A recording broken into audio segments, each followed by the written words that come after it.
It's always good. Mm-hmm. That is always good. Yes, sir. Getting players is what it's all about. Listen, that's like 95% of it, ain't it? It has to be if you want to keep a job. That part. That part right there. Want to keep a job. Yes, sir. All right. Well, we are live, and I'm going to jump us off in here. All right. So, another edition of Full Court Press with Coach J. I have another Coach Brown on, and no, there is no relation, but we can say we're related because all Browns are related around here. I have to throw it out there because people see Brown, they'll be like, y'all related. So I'm going to start with the same funny question that I give everybody. Nobody's excused from this question. What is that one whooping that you took as a coach and or as a player that made you realize that you had to work at the game of basketball to be good? Whew. We're going to go with a coach. Not probably, my first year as a first-time head coach. I started the basketball program at Thomas University, which is a little small NAI school in Thomasville, Georgia. And that first game, you couldn't tell me I wasn't ready. I'm ready. I done did the scout. I done prep for it, just like I've seen in practice at my other institutions. It was an away game. We get to the gym, and I'm coaching my behind off. In my mind, I'm coaching my behind off.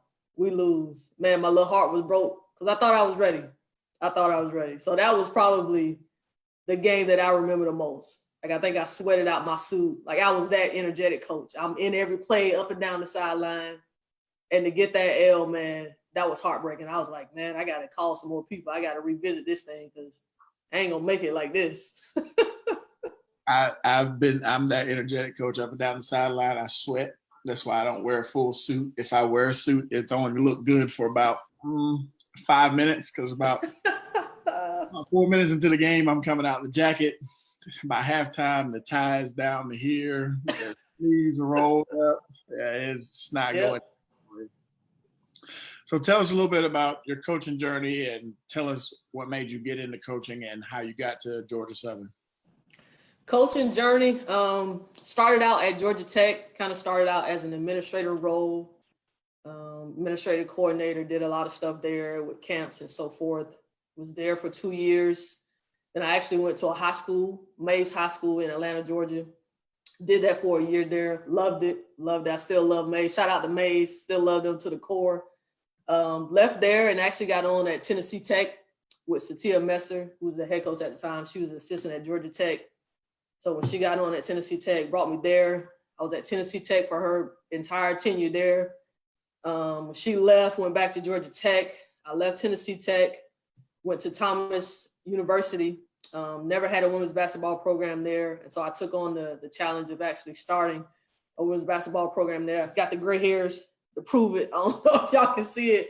Had to grow up quick, had to grow up real quick in the profession, starting the program there from scratch.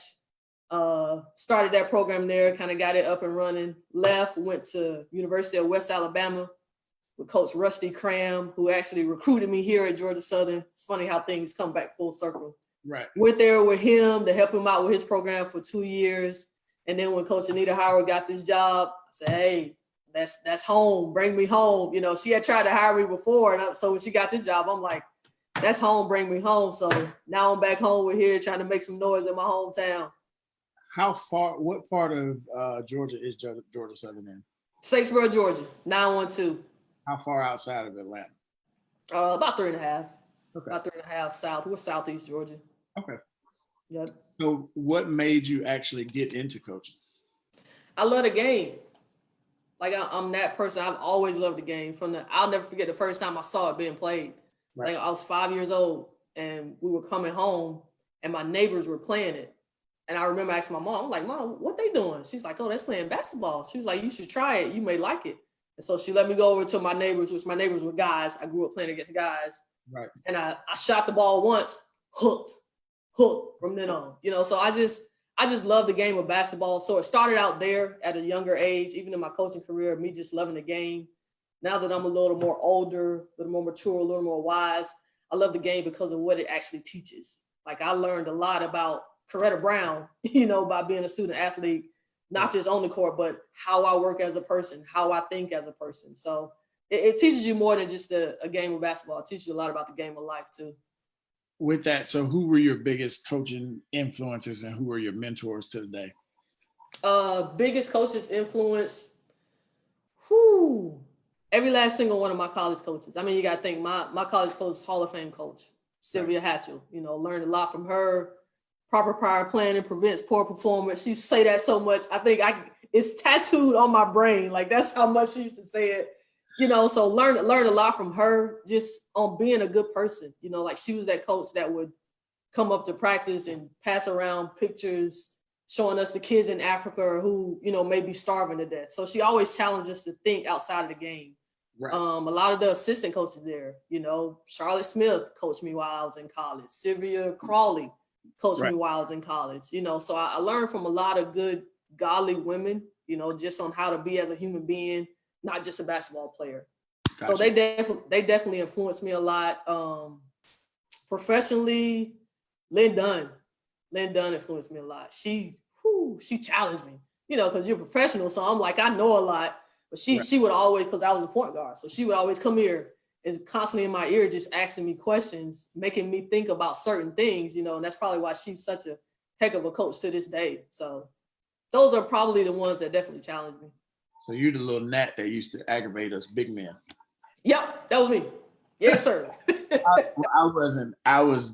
I'm what they call the tweener or the stretch four. I love tweeners. Yeah, I'm 6'7", so I kind of patterned my game after Kevin Garnett because he's from Malden, which is right the road, and then Charles Barkley because he could dribble and he was like that undersized post player, but he definitely wasn't the biggest post player in the world, but he was really good. That was. So when since you talked about a school that you went and took over, and let's talk about Mays a little bit because I know about Mays High School in Atlanta. When you took over that program at Mays, and then when you took over at Thomas University, first of all, how were they different? But then what was your focus in the initial taking over the program? And so I was actually the community coach at Mays, you know, because, you know, in Georgia, you got to teach and do all of that. I ain't really trying to do all that. I just want to coach basketball, you know. So I was the community coach there, you know, running the JV program. Right. But, you know, for taking over and starting the program, you said some of the challenges? Yeah, like what was your focus when you took over, and then what were some of your challenges? Yeah, that's fine. Just the foundation. You know, that's always a foundation, especially when you're trying to build anything, period, whether it's a house, a program, whatever. Like, what do you want your foundation to be on? And so for me, especially starting a program, I wanted first and foremost good character kids, you know, because I pride myself on being a good person. So I want people around me that's just going to be good people. Coaching alone is hard enough. And if I got to, especially on the NAI level, and I know some coaches out there that can feel me, if I got to worry about you doing this, and it's hard enough, you know, we're limited in resources, we're limited in budgets. So if I got to worry about you doing all those other stuff, or if I'm getting 3 a.m. calls to come down to the police department, you know, that's just adding more stress to it. So my foundation was always on just character. And then, you know, obviously the athlete piece. I think for me, it was really simple. Is it a good player, and is it a good person? And if they check those two, then you got my attention. Offensively, what is your coaching philosophy offensively and defensively? I can speak offensively. I know this may sound bad to anybody that's listening. I'm not really a defensive person. Like, I'm that player, and I've been like that since a player. Like, I think that offense is the best defense. I'm that coach, you know. And so my philosophy was, you got to think of my background. You know, I played at Carolina. So in Carolina, every game's a track meet. You know, so we want to get up and down. If we can score in the first 5 seconds every possession, we out. You know, let's get up and down and let's score in the first five seconds of the shot clock or whatever. Right. So definitely transition. You know, I like up tempo, quick hitters. Defensively, I want to make you turn it over just because I want the ball back, because I'm interested in offense. You know, so I'm gonna press you, I'm gonna trap you over here. Even if we're in zone, I'm gonna surprise you somehow to make you turn the ball over just so we can go score again. Right. With being at, let's talk Georgia Southern a little bit. Like, how much time do y'all take to plan for a particular practice? Like how much time is allotted as a coaching staff do y'all take to plan for it? I think a lot. Like again, it goes back to those 6 P's that was embedded in me in college. You got to be prepared for that. And this is our job, like we're D1 head coaches, that those games matter. And so we spend a lot of time just as a staff, if it's your scout, if it's my scout, I may meet with Anita one-on-one, and then we may pull the rest of the staff in. Okay, you watch the half, you watch the game. What did you see? What did you see? And then we just come together collectively as a group. Okay, we got 3 practices before this game. This day we may work on this aspect. This day we may work on this aspect. And then the day before we may just kind of have a walkthrough to combine it all together. But I mean, the best staffs communicate well, and they do it daily. Especially for me being an assistant coach, we meet so much, especially now with the whole COVID thing, because we got to make sure that we're carrying out the vision of our head coach. So if this is Anita vision, we're meeting daily, and so that we're all 1, 2, 3 assistants. We're all carrying out the same vision of Anita, so that we're basically an extension of her. Right. So with that, how do you decide what your focus is? If you're not doing a scout for a game, obviously, if you're scouting for a game, that's an easy initial focus for practice. But if it's just a regular practice, like after Midnight Madness and you're going into that first practice, how do you decide what you're working on in practice for those first couple of weeks? It's always development. Always. Player development. You can never, ever stop developing. I don't care if it's the beginning of the season, middle of the season, end of the season. You got to constantly get better at something. I always use the mantra, when you wake up every morning, you're blessed to take that first breath. Your goal should be to get 1% better. Right. And it's not against you. I'm not competing against Jay. I'm competing against Coretta. So Coretta got to be at least 1% better than Coretta was yesterday. And so just that player development piece, like you can never, ever have enough of player development. And I thought we did a really good job of that this year. Even if it's only for 30 minutes, 15 minutes, something to develop their skill. So would you say the individual workouts are important? Yes. Absolutely. Come on, Jay. The team gets better in team practice. I've been saying this the team gets better in team practice. But right. You better make sure that individual is getting better too. Yeah. I said it on one of my lives before that my game actually was developed. My individual game was developed in individual workouts. Yep. Because that's the time that I can focus on me. I can be selfish. I don't have to worry about teammates. It's because it's an individual session with 3 other guys. Well, when I was in school, it was 3 other guys. But that was my time when my game got better, and I could see it, especially at Western Kentucky. But then when I got to Cal State Fullerton and I had to sit for that year, I could see it, just being in practice, but then being in the gym after the fact, just that one-on-one. So my game began to elevate, and people were like, well, how'd you get good? Individual workouts. Yeah. Not only that, like if you think back to it, how much did your confidence grow from the individual workouts too? Oh, it's great. Like, that's what I'm saying. When you see it, it's like with anything, you're having a bad game, but when that ball finally goes through the hole, you're like, okay, yep, now I'm ready. So now I've seen you in. Oh yeah, I'm ready to go. So the confidence level, especially as an 18-year-old freshman and then a kid who sat out for a year. And now you're having to redo it all over, and you don't know if you really can still play or not. And all you've been doing is practice. Okay, now we got it. There we go. I need to see. Yep. How important is the weight room? Because I know some kids in some programs don't think the weight room is important. Me, I'm a weight room guy all 24/7. I think, especially now, the way the game is being played, if you're not in the weight room, what you doing? Right. Weight room is very important. I found that out my freshman year. Like I thought I was strong, then I get in there and I'm getting tossed around like a little rag, So I had to get to the weight room 4 days a week in the summer. I'm in the weight room, So I think the weight room is definitely important. Yeah, so you played the ACC. I played in the Sun Belt and then the Big West. So the Big West, it wasn't as physical. When I went from being a physical game in the Sun Belt to going out west where everybody that walked in the gym that was 6'7", they figured you were a big man. Like, I'm not a big man. I'm just a basketball player. They were like, no, but you're 6'7". It don't matter. I said, I can outshoot you, and I probably handle the ball better than all y'all in here too. And they're like, whatever. I was like, you'll see. Oh, you're not gonna pick me? Cool. I got next. you come on. They'd be like, now I do think with the weight room, like it's strategic, and obviously I'm not like certified or anything like that. But I think, not so much bulking, but a lot of injury prevention. Like I know that was key for me. Like I got terrible knees to this day, so a lot of my stuff had to be modified, just strengthening this muscle to kind of prevent this. Right. I think it helps for a longer career too. Yeah, I think that for me, what I've said is summertime, I'm going to bulk. And then as the preseason gets here, I'll still bulk a little bit, but then it goes into that sustaining and injury prevention. So that way you can last long. Because my teammates at Cal State Fulton looked at me like I was crazy because on a game day, I was in the weight room lifting weights, full blown. Yeah. They're like, what are you doing? I was like, I ain't going to be the one hurt. I'm good. Right. So I go to the weight room, then I go get in the hot tub, then I go take a shower, then I'm on the court shooting an hour and a half for a game. They're like, you are crazy. I was like, no, A, I want to be a pro. Mm-hmm. And B, I'm trying to win. And C, this team is counting on me to do a lot of things. So I got to make sure I'm in position to do a lot of things. Yep. And I think it eventually rubbed off because a couple of years later, after I graduated, they ended up going to the NCAA tournament. So nice.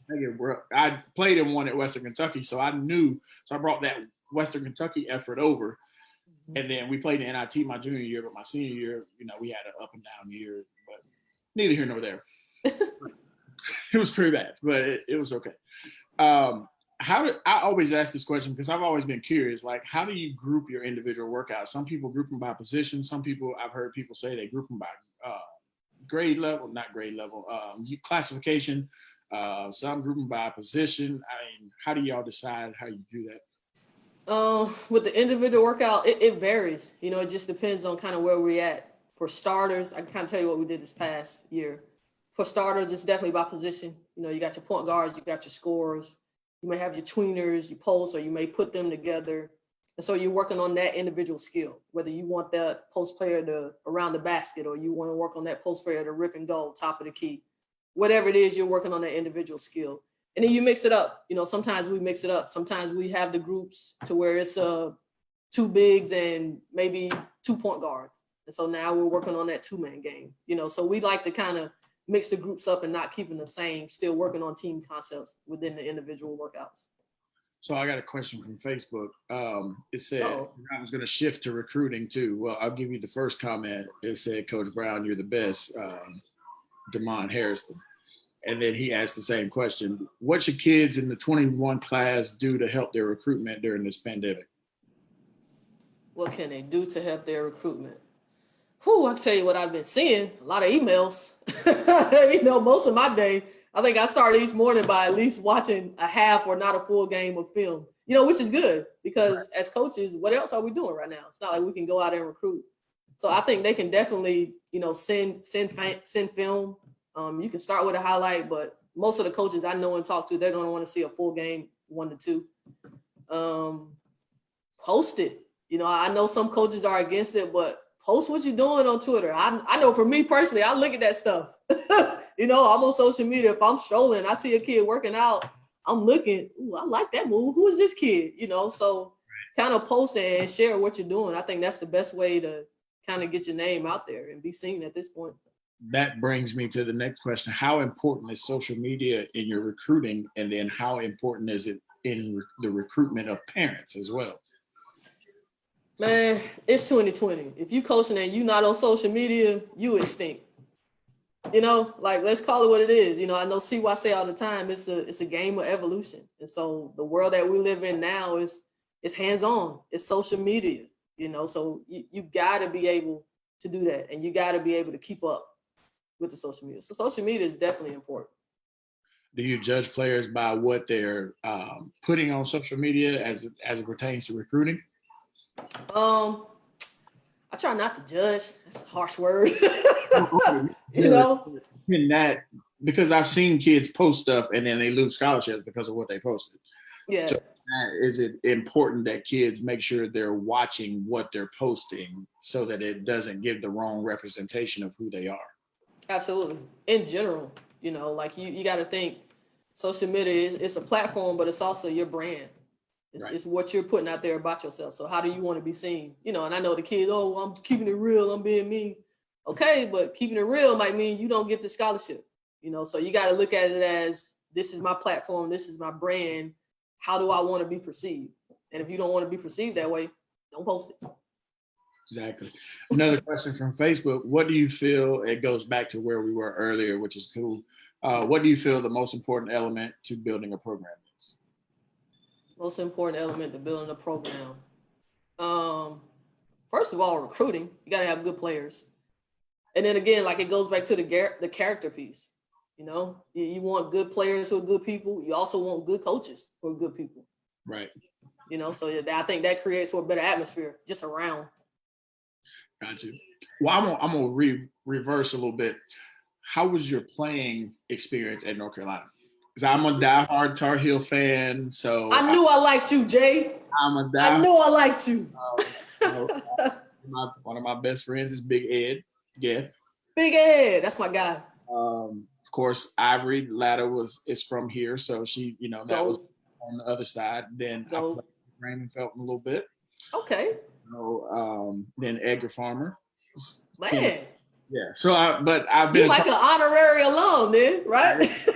but I love it. So, tell me how your playing experience was, because I think a lot of people are now beginning to bite the North Carolina bullet of we're gonna get up and down real quick to play. My playing experience was awesome, man. I mean, I loved it. I tell people all the time when I get asked that question, I tell people all the time, if I could, I'd go back and do 4 more years in a heartbeat. If they allowed it, and if I felt like my body could handle it, I'd go back and do 4 more years, because I enjoyed it. Not because it was easy. Like, please don't get me wrong. It was not easy. It was days that I couldn't stand any of my coaches because that's how much they challenged me, but on the flip side of that, I'm like, if I don't get challenged like that, I'm probably not a professional athlete. I don't go to the league if they're not pushing me like that every single day. Right. And I mean, every single day, like they weren't letting up. Every single day I'm getting pushed out of that comfort zone. So, I mean, I loved it. And like I said earlier, I learned a lot about me, about Coretta Brown, not the basketball player. I learned a lot about me individually. So I wouldn't trade it for the world, man. It's good. I figured the plan for the legend was good. So how often did the GOAT show up and come to practice? The GOAT? Which GOAT? Because there's 2 GOATs in my mind. You got Marion Jones, and then you got Michael Jordan. You can go with both of them because they're both Tar Heels, so we'll go both ways. Okay, so MJ, we'll start with MJ. MJ never came to one of our practice, but it got so crazy because he would obviously come to campus. Right. And so whenever he would come to campus, everybody knew. And so you had like kids skipping out on class, like trying to follow his car around, like just to get a picture or a glimpse. Like it was crazy. Like it was a crazy buzz every time MJ came into town. I actually had the opportunity to work his camp. He did a camp. And so he would always, really cool thing. That's what I love about the Carolina family. He would always pick 2 women players every year to come up to Chicago and work his camps. So me and a teammate had the opportunity to go work his camp. I got a picture written. Real cool dude. So that's my first GOAT, and that's the GOAT. MJ is the GOAT. Do not at me. He's the GOAT. And then Marion Jones, I'll never forget. Now, the crazy thing is I wasn't really shell-shocked when I met MJ, but when I met Marion Jones, I froze. I absolutely froze. This is the Marion Jones. Like, you don't understand. 94 championship team. What? So I didn't even know it was her. I was going to do a voluntary lift with our strength coach. Shout out Jody. So I go in the weight room, and she was like, I got somebody here I want you to meet. And so I looked, I'm like, who is that? And then I looked again, I'm like, oh my God, that's Marion Jones. Froze. Like, I don't even know if I said 5 words to her the first conversation. Like, that's how shell-shocked I was. Just because in my eyes, I'm like, yo, like, this is somebody who's walked in my shoes before, who knows what it takes, is on this national scale. Like, she's essentially doing what I want to do. Right. And so, yeah, I froze like a super groupie. I just froze. I froze up. I mean, I guess everybody has their moments at some moment. They just, oh, yeah, you are who you say you are. Okay. Yep. So I got another question. We talked recruiting at Thomas when you got kids from Tennessee. How is it different at Georgia Southern? In terms of getting kids from... Yeah, I guess the recruiting aspect, how's it different being able to recruit at Georgia Southern versus being at Thomas? Well, it's the best way to put this. Like, it's levels to it, right? Thomas was an NAIA school, great school, but just limited resources. Georgia Southern is a D1 school competing in the Sun Belt, which is a very competitive conference. So I think it's just levels to it. So here, we're trying to get those kids. We're trying to get those BCS kids that may be looking at those Power 5 schools because we are D1, you know, so we want to be in competition for those scales, for those kind of kids. So as a coach, what are two most important characteristics that make you as a coach? Oh, good one. I think first and foremost, good example. You know, like I'm a Christian. I don't try to hide it by any sense, you know, so in everything I do, like I try to use that wisdom there. And I just try to be a good example. Just try to be a good human being to whoever it is that I'm encountering with. So I think that one, first and foremost, you know, coaching is my ministry. And then probably just my leadership, you know, and I know a lot of times, especially assistant coaches, you know, they think leader, oh, I got to be this and I got to be this title. Not necessarily, you know, like it's different ways to lead. And a lot of times it's by example, you know, it's by what you do. So, you know, I would say that, you know, just being a good example and just my leadership skills that I've learned throughout the years. At Thomas University, you know, all teams have to have an identity. So the head team being head coached by you, what would be the identity that your team would carry? Gritty. We were gritty, man. Like we weren't dirty by any sense, but we ain't gonna back down. We're not gonna back down either. So we were gritty, you know, gritty, blue collar. We weren't afraid to do the dirty work. Just because that's who I am as a person. You know how it goes. Most players take on the personality as their coach. Yep. So we're gonna do whatever it takes. You know, if it means diving in the stands for this ball, we're gonna do it. You know, if you throw that elbow, I may not throw it back right now, but I ain't forget. You know, you know, I didn't forget. You know, so it's just that having that level of competition and, you know, making sure that my players, again, is an extension of me. You know, we're not dirty, but we're not backing down either. So. Yeah, I got a funny story about a guy throwing an elbow at me when I was at Cal State Fullerton. It didn't end well for him. It didn't end well. You didn't get in a fight, did you, cuz? No, I didn't get in a fight. What happened was I was having, like, we were in the second round of NIT. Yeah. We beat Oregon State on a buzzer beater. So we're at University of San Francisco. I'm having the worst first half ever. Like, I couldn't buy a bucket. I couldn't stop nobody. It was just like, coach, take me out of the game. So at halftime, my coach, who unfortunately for me was an atheist, so he challenged me in a lot of ways and choice words that I can't use. And so I still was having a bad game. So about right after the under 16 minute timeout, kid that was on the other team, he scores a bucket, but he turns around and elbows me in the face. Ooh. And I said, you should have let the dog stay asleep. Right. And from there, I think it was about the 14-minute mark, I went off for about 18 points and finished the game with 18 and 10 because I had no points at halftime. So I finished the game with like 18 and 10 and we won. And I told their coach, because I knew him he was at Louisiana Lafayette when I was at West Kentucky. I said, you better get him out the game because he about to cost out the game. Yeah, I was a trash talker, but still do at times when I play. But yeah, it was bad. And we went off. My coach was like, they asked him in the interview after the game. He was like, what did you say to Jamal Brown at halftime? He said, well, let's just say I challenged him and challenged his manhood a little bit. And I got the results that I needed. And we're moving on.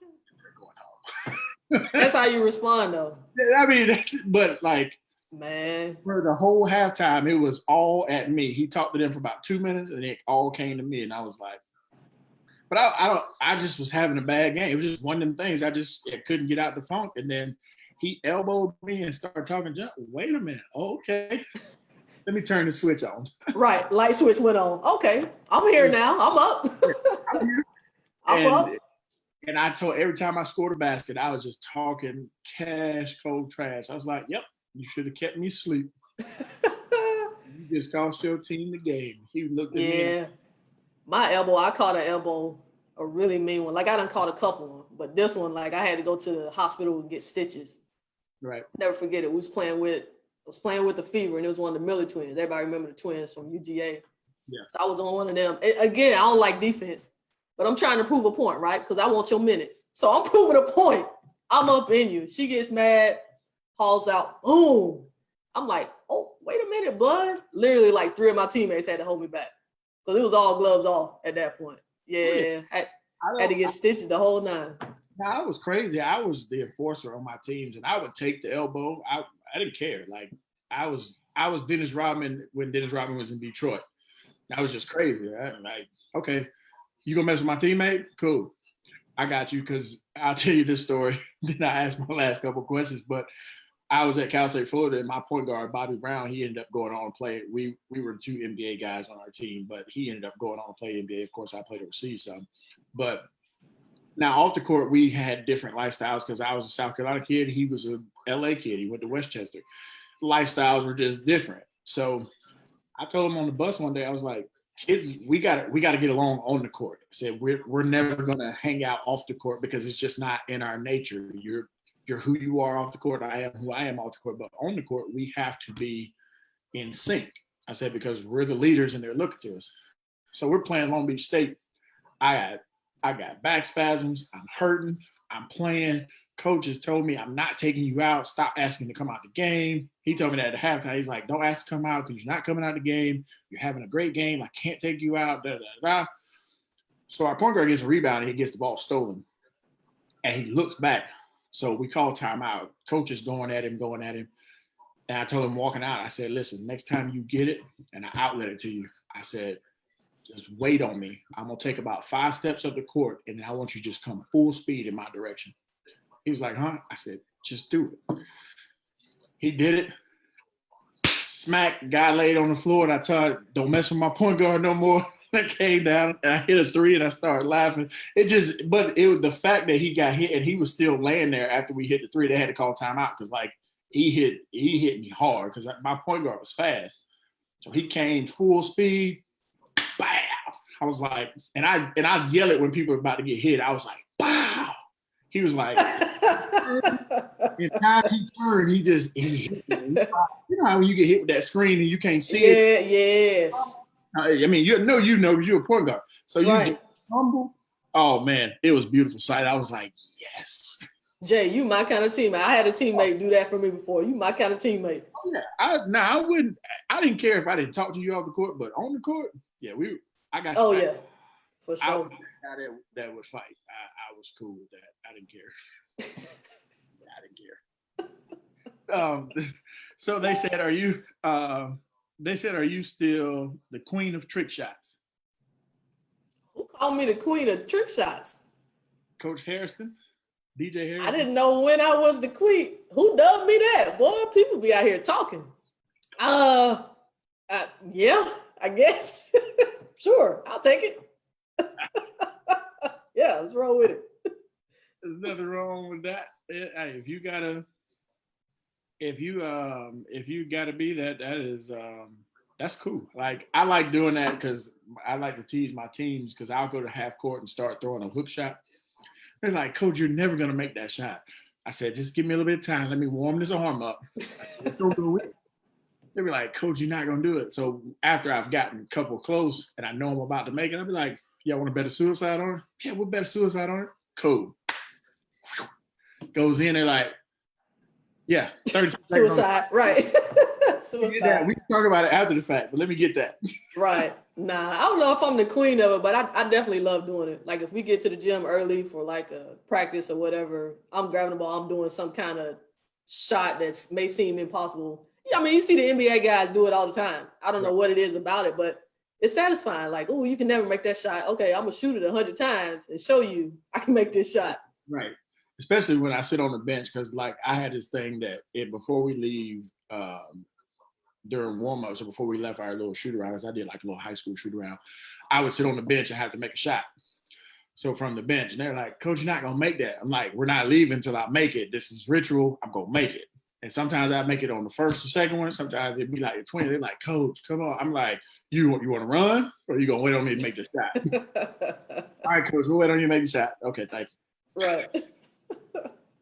It was just funny. Yeah. Like, how important is parents? How important are parents in the recruitment of kids? Because I know that no coach wants to deal with an aggravated parent for another 4 years, especially when you don't have to at that level. So, how important is that of the recruitment of a parent? I think that varies from program to program. I think for me personally, it's important, because I mean, if you recruiting a recruiter, you're not just recruiting that kid, you're recruiting that kid's circle. Right. And the parents are in that circle, so you kind of want to know what you're getting.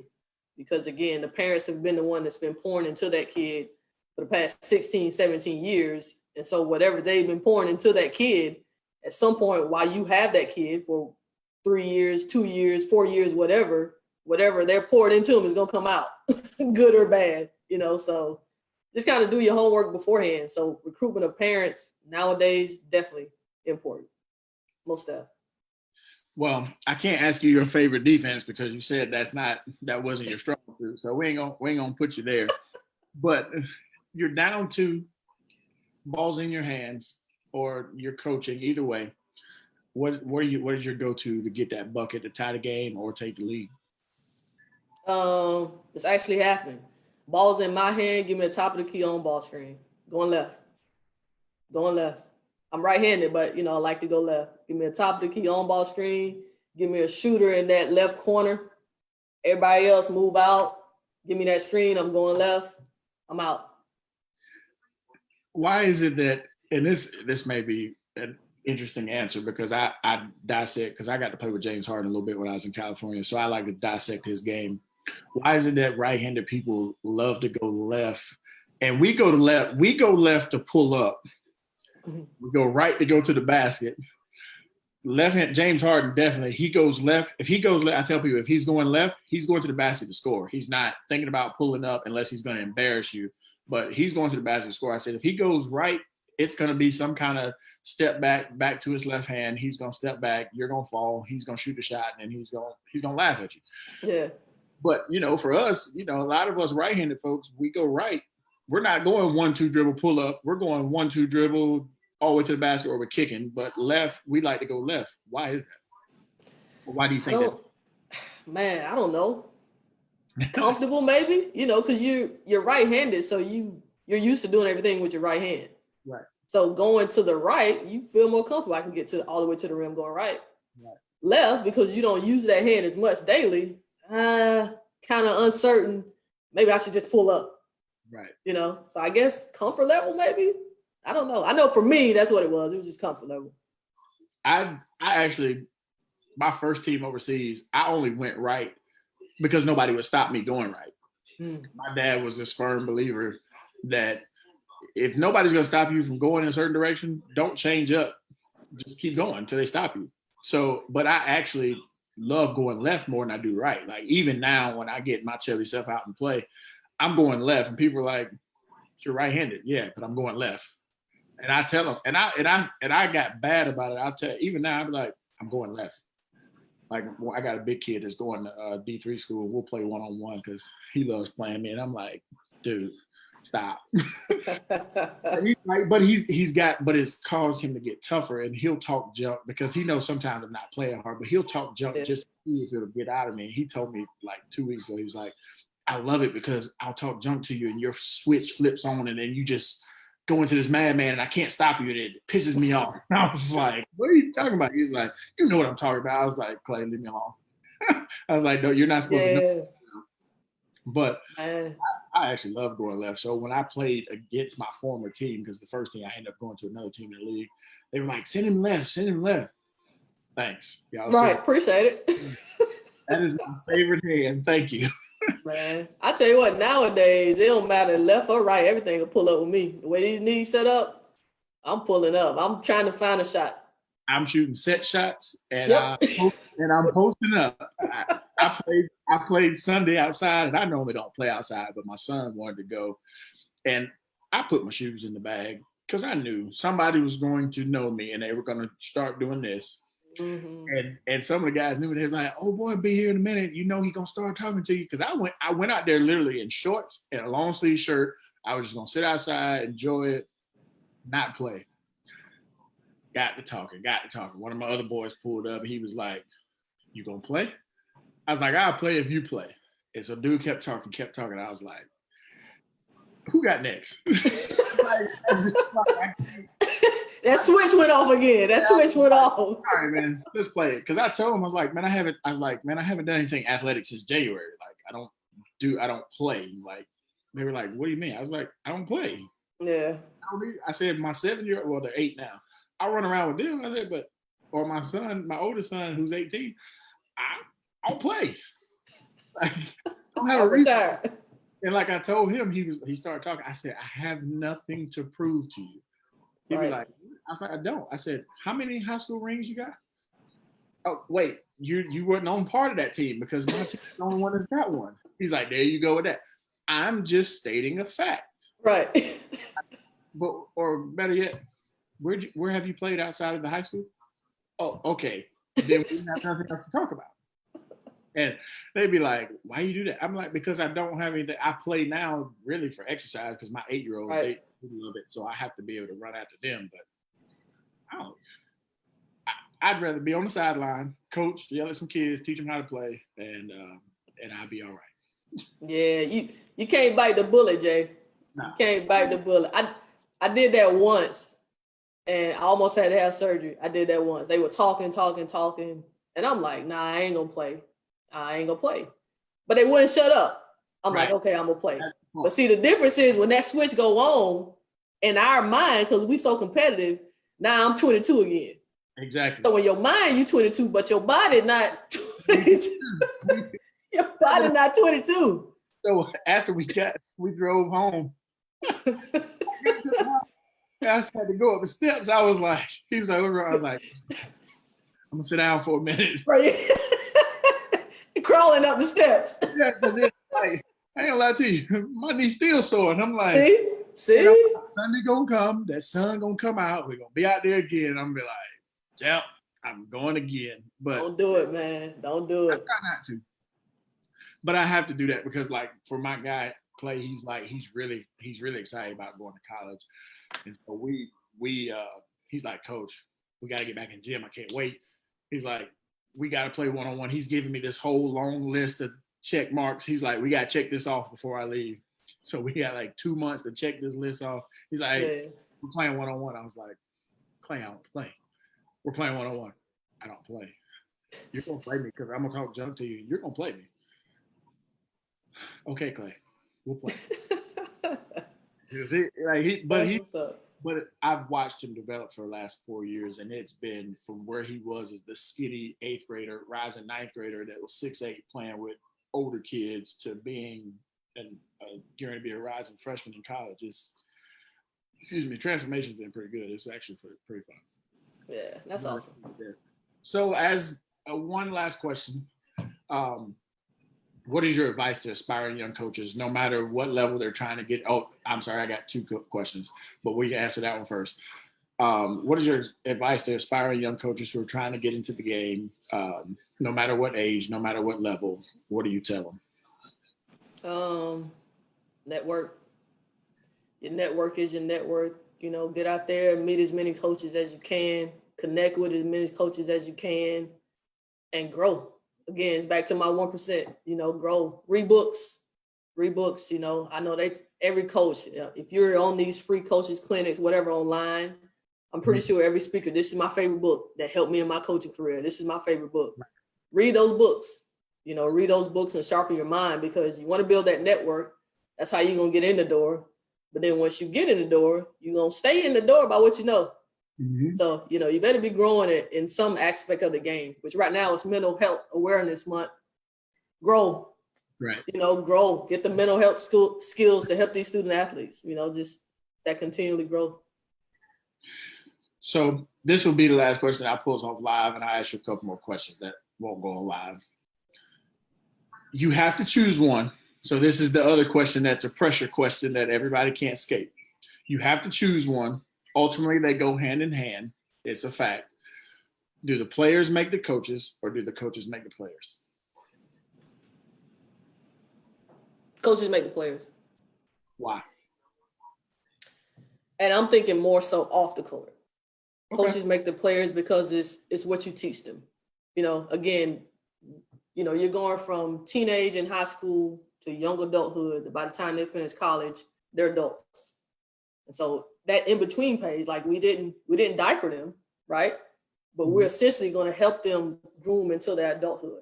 And so by our interactions with them daily, on and off the court, what are we teaching them? Like, what are we showing them by the way we walk, by the way we talk, by the way we engage? Like, what are we pouring into them that's going to help them in their career? And I can say that because those were the coaches that I had. You know, like, yeah, they taught me a lot about basketball, but it wasn't until I'm in my 30s that now that I'm in life and going through life, what have you, I was able to think back to my days at Carolina. Oh, I am prepared for this. Oh, I know how to handle adversity. I handle adversity all the time in college. Right. You know, so, and that's why I think when handled properly, you know, those are the players that go on and groom. So I think the coaches definitely can help make and grow the players. That's a different answer that I've heard, because most of the time I get the players make the coaches, but in that aspect of the way you put it, that makes a lot of sense. So that's good too, because that you do have to grow them into young adults and grow them into life. Even as high schoolers, you get a freshman, you're growing them from being that skinny or young 14, 15-year-old kid to helping them become young adults, young men, young women, to then go to the next level for the next set of coaches to help them groom from that aspect. So it is good. I think that was a good answer. That was a different answer that I haven't gotten. So that's another growing piece for me today. Gotcha. I'm going to pull us off live. Thanks for taking time to do this. Thanks for all those that tuned in. If you have any questions for myself or Coach, just drop them on here. She'll see them. I'll see them. If she doesn't see them, I'll get them to her. She'll answer them, and we'll be in touch. And I'll be back again tomorrow. I'm not sure the time, but I'll be back tomorrow.